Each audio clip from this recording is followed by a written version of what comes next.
Hi, Lois. Hey, good morning, Haley. Happy Thursday. Almost Friday. Happy Thursday to you as well. Yes, we're almost there. So good to see you. So good to see you too. And I'm very excited that we have Eryn Peters back on the I know. show this morning. I just to recap, we had her on 2 weeks ago.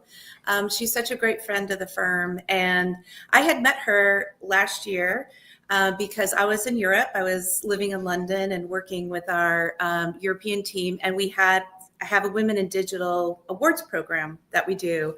And so anyway, she was one of the nominees, and she had such an amazing story. She's doing so many amazing things in AI. She started so many different companies, and it's just really impactful across the globe. So she actually won our Digital Innovator Award last year in EMEA. So she's just such a treat, and I'm so glad she's able to join us. And I was glad that she was able to talk with you. Yes, it was so great. And for anyone who missed it, please check out episode 1. I think you'll find Eryn's personal journey and her insights on this transformation that we're all going through really compelling. So without further ado, maybe let's bring Eryn back, shall we? Sounds good. Hey, thanks Hi, for having me Eryn. back. Hey, Eryn. The world traveler. So good to see you again. Yes, home sweet home back in London. So lovely to be here with you all. Yes, everybody check out Eryn's LinkedIn. You can catch up with all the great things that she's been doing in the world. Eryn, last time we had you on, you shared a couple of statistics with us that got a lot of attention. And I'm hoping that you can start us off by recapping what those were and talk a little bit about what you think the importance of those statistics are, especially as it relates to the opportunity for women to maybe leapfrog traditional career paths. And Lois will catch up with you after the conversation. How's that sound? Sounds good. Check you guys later. See you in a bit. Yeah, I think it's just such an incredible opportunity for people to leapfrog ahead, which is amazing. So there was a study that came out from LinkedIn and Microsoft in the fall of last year, and they said that 66% of leaders will no longer hire someone who does not have any AI skills. However, 77% of leaders are willing to hire someone with less experience if they have AI skills. And there's not a lot of time where we see this kind of leveling of the playing fields where someone who might have many more years of experience is almost at the same level for that same opportunity as someone who might have less years of experience, but have this kind of new hot skill set that's almost going to future-proof them within that role that they're potentially applying for. So that's really exciting for people who might be changing careers or looking to gain new skills. That is exciting. So double click on that a little bit and let's talk about what an AI first organization means. And if you are someone out there in our audience who is looking to acquire some of these skills, maybe you have less experience, maybe you're looking at leveling up and making sure that you're taking advantage of this opportunity to leapfrog. How do you know if you're in an AI first organization? And maybe more importantly, what should you do if you think you're not? Oh gosh, well, it's a big, hairy problem. I think this is what the hot topic of the year is for all of us, is what does AI first even mean? And this is something that we've been doing a lot of research on as well. But if we imagine almost like a scale where the very bottom of that scale is AI aware. I know that it exists out there. I might know a little bit about what it can accomplish, but awareness and implementation are very different. So I might move up to being AI enabled. I'm dabbling, AI enhanced. It's actually showing some results. AI driven, meaning I'm actually starting to prioritize a bit, and then AI first. So let's imagine kind of that scale in different ways. But that scale can be applied to so many different parts of an organization too, because we have to look at that scale for something like culture and mindset, where all the way at the bottom of that, you might be aware, but there might be a lot of fear and negativity, or AI is considered cheating in a way. Whereas an AI first organization is celebrating AI adoption and encouraging people to use it and to be experimental and so forth. So we've actually identified almost like 6 different areas of an organization you can apply this scale. So there's culture and mindset, process integration, ethics and governance. This is a hot topic. Tool adoption, which is where most people think all AI has to go, is just about what tools are you using and how much. Skill development, and then impact and measurement. So how are we actually seeing the results? So how do you know that you're an AI first organization? How are you behaving on the scale in all parts of your organization? And the higher you are up in each, that's how you're really going to know, is what are our behaviors? Say again what the scale is. AI aware, and what's at the other end? AI first. So okay. AI aware, enabled, enhanced, driven, and first. Okay, thank you. Let's talk a little bit about those skills inside of there. So technical skills are one thing, right? Prompt engineering, data analysis, whatever the technical skills are that people need in order to take advantage of the transformation and to enable the transformation. But talk a little bit about the human side. What are the interpersonal skills? What are the leadership skills that people need to be cultivating in order to really take advantage of what's going on? Oh, definitely. And I think you're right. Like, I think all of us start thinking AI skills is how good do I use the tools and am I really good at prompt engineering?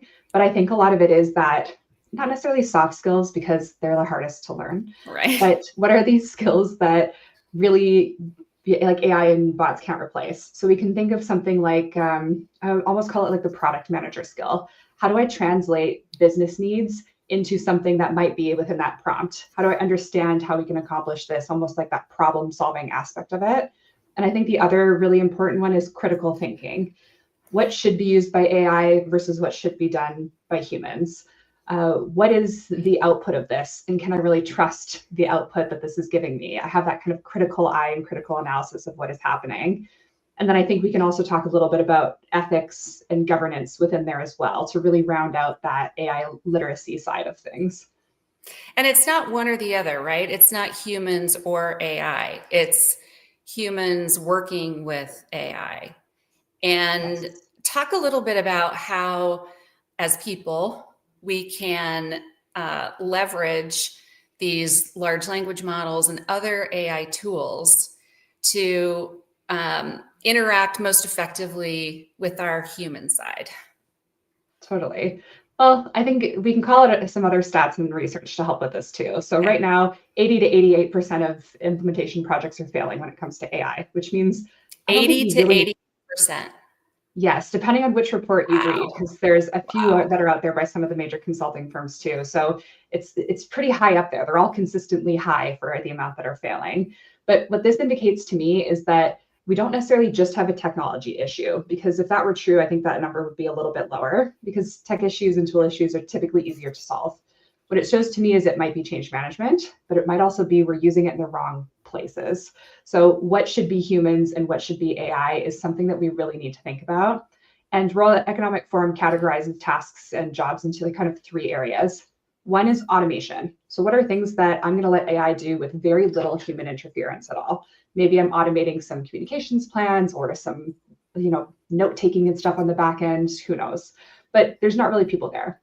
The second bucket is augmentation. How do I have a human doing the work and they're able to do it better or faster or more consistently if they augment their skills and their usage with AI? And then there's things that are kind of low risk of exposure or should not be exposed, which are things that are inherently human. Like we probably want to have relationship building and one-on-one done by a human and not necessarily by me automating out all of my performance reviews through a tool like ChatGPT or Claude. So right. I think we have to think critically of which bucket are we using AI and why am I doing it, right? Sounds like you have a little bit of experience with that. I mean, part of experimentation is knowing you will fail as long as you learn from it. Yeah, exactly. So with that in mind, talk a little bit about how organizations can implement training, development, coaching programs to help cultivate these skills that you're talking about more on the human side. And what aspects of those programs should include AI itself? So for example, can we teach people how to better use their human skills of empathy and compassion when interacting with large language models, for example, or other aspects of using these tools where they cross over with our human characteristics. Oh, totally. And I think when we talk about training, it is important to note that this is becoming more and more required, even from a government standpoint. So the new EU AI Act actually requires anyone who's touching, building, or leveraging AI to provide basic AI literacy training to people. And so you start going, what is AI literacy at the end of the day? Because it is so many different tools and skills. So like I said, it's probably a bit of prompt engineering. It's probably a bit of AI tool usage. And then that output evaluation that we talked about, and then ethics. I would say those are kind of your broad scoped AI literacy training. But at the end of the day, in my opinion, you really just have to get people confident enough to start experimenting so they can learn these different tactics of how they would use it. And the way that when we talk about things like LLM training specifically, it's interesting that you call out treating them almost like a human in a way, or what are some of the kind of human skills we can apply? Because if you're talking to an LLM, there's actually studies that show that if you're polite to it, it'll give you better outputs. Or sometimes I've experienced that myself, for sure. Yeah, because at the end of the day, it's your colleague and your coworker. Treat it almost like an intern who needs a lot of training and who needs a bit of support. Like they can get really flustered too if they're not thinking that they're doing something properly. And what would you say to a really flustered intern? Stop, meditate, take a minute, run this together, and then let's move on. And people have been telling their LLMs to meditate and getting better results with it. If they're in that endless loop of the output is failing, it's failing, it's failing.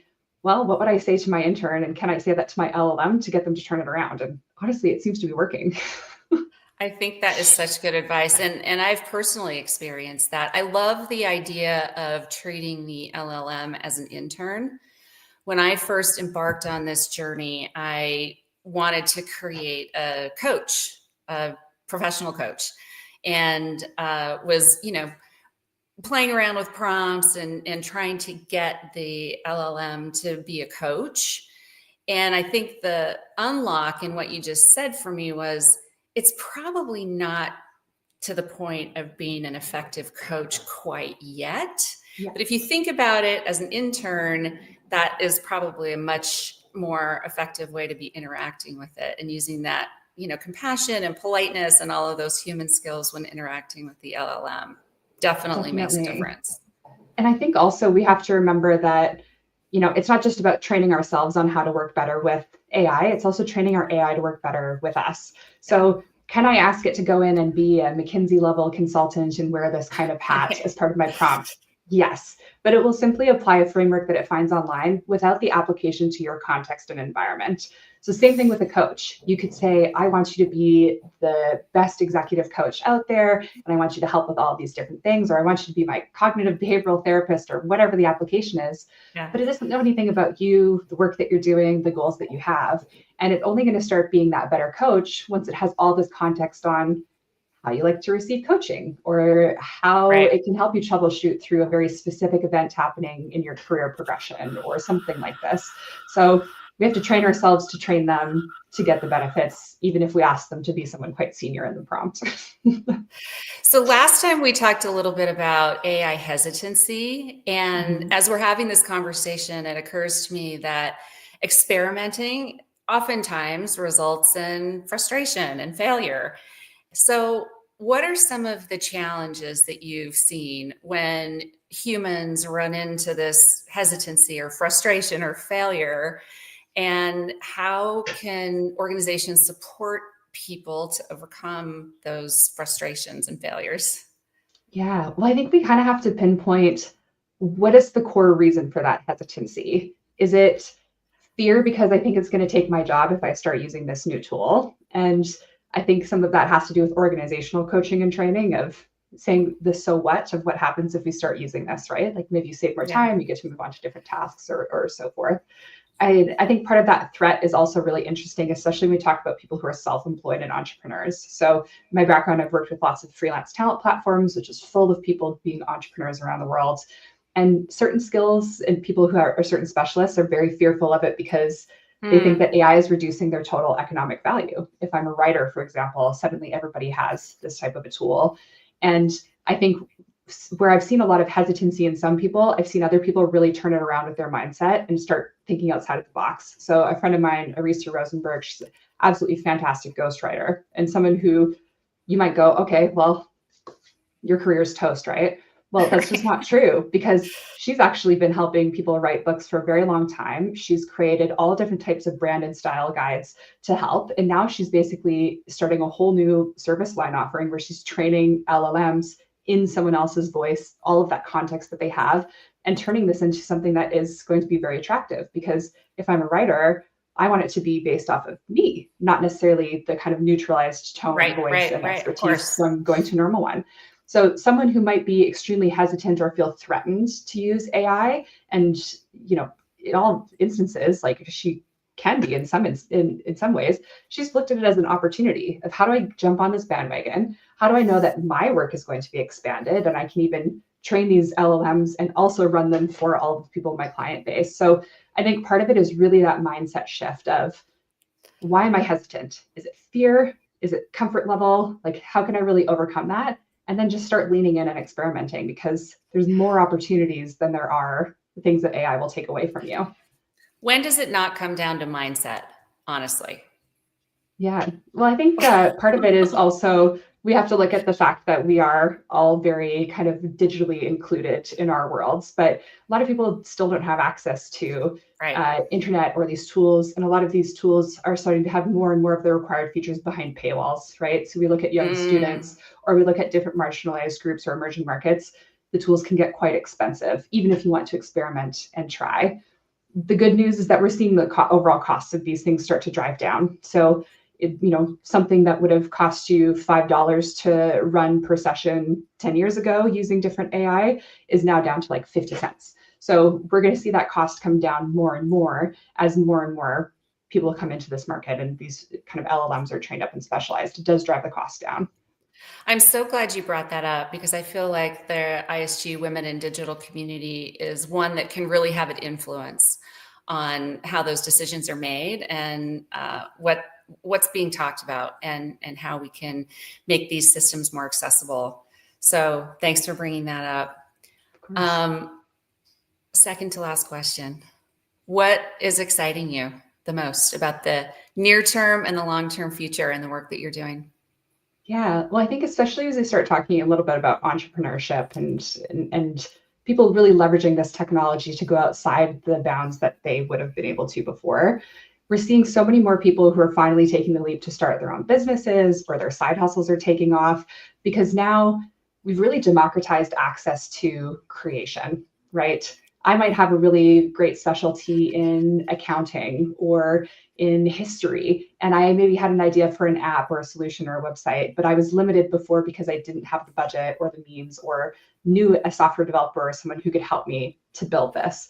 And now we've given everyone access to be a polymath, which is super exciting to me. A polymath is when you have depth of experience in a number of different things, right? So the saying of like jack of all trades, master of none is kind of like no longer true. It's like jack of all trades, master of all, right? Yeah. Or Jill of all trades, whomever. So I think to me, the thing I'm the most excited about is to start seeing so many people who are incredibly smart in what they're doing suddenly have access to build technology, to create content, to do everything else. And we're going to see really interesting applications of all of these things coming together, rather than kind of like the neutralized output of like yet another blog post about, the same topic 10 times over. Like, I think we're really going to see some innovation start to happen now. Awesome. Eryn, thank you so much. For those audience members who want to keep up with you, where can they find you, and what's next for you? Yes, well, you can find me on LinkedIn. You can follow my newsletter, which is weeklyworkforce.com. And also, if you want to hear all about our different work when it comes to AI and AI research, you can go to ai-maturity-index.com there as well. Love it. Let's bring Lois back in, wrap it up. All right. Well, what a great conversation. And I tell you what, first of all, you're inspiring me to look at what I do every day and find the things that I don't like to do, or that I wish that I could just get that done by somebody else. Like, I wish I had my assistant. Well, you know what? I do have an assistant, right? So I'm going to have them start doing my expense reports this week. That's for sure. That's the thing I hate doing the most. Well, but thank you so much for joining us. And just for our audience, we're going to have another great episode in 2 weeks. We're going to have Sandy Carter join us. And Sandy is also in the Americas, and she was also an award winner in women's advocacy. She really advocates for women. But Sandy has worked for IBM, for Amazon Web Services, and now she's the COO of Unstoppable Domains. And she's also a great speaker and writer. And so we're very excited to have her join us in 2 weeks. So make sure you come back and watch again. And Eryn, one of the things that we're doing with our guests is asking you to pose a question for Sandy. So let us know what your question is. Definitely. Well, I think it's so fascinating that she's worked for these incredibly large, well-known brands and companies. But at the same time, as she's been developing more of her portfolio career, she's a writer, she's a board member, she's an executive, she's amassed a following of 75,000 people. And so I think that that's very important and transferable for women is to have your own brand and to have your own voice. I would love to know how she balanced working with fantastically large brands where she's representing the company while also building her own voice and brand and really pushing for this portfolio career that not everyone is able to achieve. So that's my question for her. Wow, great question. Well, we'll look forward to hearing what Sandy has to say. All right. Thanks, Lois. Thanks, Eryn. We'll see you next time. Bye.